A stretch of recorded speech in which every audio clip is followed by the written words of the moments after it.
দাগি চলচ্চিত্রের সাফল্যের পর এবার নতুন চমক নিয়ে হাজির হচ্ছেন টলিউডের জনপ্রিয় অভিনেত্রী তমা মির্জা। দীর্ঘ বিরতির পর নতুন প্রজেক্ট নিয়ে ফিরছেন তিনি।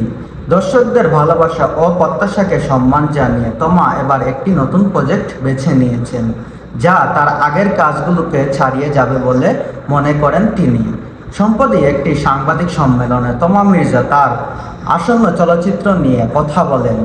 তার কথায় আমার মনে হয় সেই রকম একটা ছবি আমি পছন্দ করেছি, আমার লিস্টে নিয়ে এসেছি, খুব শীঘ্রই আপনারা জানতে পারবেন।